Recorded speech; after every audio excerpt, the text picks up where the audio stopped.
ভোটের মুখে রেশন দুর্নীতি মামলায় সক্রিয় ইডি। বাংলাদেশের রেশনের গম পাচারের অভিযোগে তল্লাশিতে এজেন্সি। ইডি আধিকারিকদের রেডারে এক ডজনের বেশি রফতানিকারক। ইডি আধিকারিকদের স্ক্যানারে প্রভাবশালীরাও। আটা মিলগুলিকে আটা তৈরির জন্য গম পাঠায় সরকার, আর সেখান থেকে গমের বস্তা চুরি করে পাচার হতো বাংলাদেশে। সেই মামলাতেই তল্লাশি এজেন্সির। আরো একবার জানিয়ে রাখবো, ভোটের মুখে রেশন দুর্নীতি মামলায় সক্রিয় ইডি। বাংলাদেশে রেশনের গম পাচারের অভিযোগে তল্লাশিতে এজেন্সি।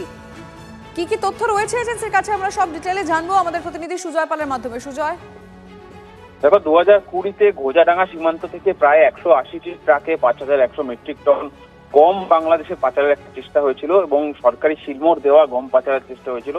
সেই ঘটনার তদন্তভার সম্প্রতি নেয় এনফোর্সমেন্ট ডিরেক্টরেট এবং সেই মামলাতেই সেই তদন্তেই প্রায় 15টি জায়গায় একসাথে তল্লাশি চলছে, যার মধ্যে কলকাতার 3টি জায়গা রয়েছে, বিধাননগর রয়েছে, উত্তর চব্বিশ পরগনা, হাবড়া, বনগাঁ এবং মুর্শিদাবাদ জেলার একাধিক জায়গায় রয়েছে। মূলত এক্সপোর্টার যারা মূলত বাংলাদেশে এই গম পাচার করছিল বা সেই তার সঙ্গে যারা যুক্ত, সেই এক্সপোর্টারদের এখন এই মুহূর্তে ইডি নজরে রয়েছে। একই সঙ্গে প্রভাবশালীদের নজরও রয়েছে। তার কারণ খাদ্য দপ্তরের থেকে এরকম একটা দুর্নীতি হয়েছিল, সেই সময় অভিযোগ করা হয়েছিল এবং যেহেতু রাজ্যের রেশনের যে ব্যবহৃত গম, মূলত এফসিআই থেকে যে সমস্ত গম পাঠানো হয় রাজ্যের খাদ্য দপ্তরের মাধ্যমে বিভিন্ন মিলগুলিতে আটা তৈরির জন্য, সেই গম পাচারের অভিযোগের তল্লাশি চলছে এই মুহূর্তে।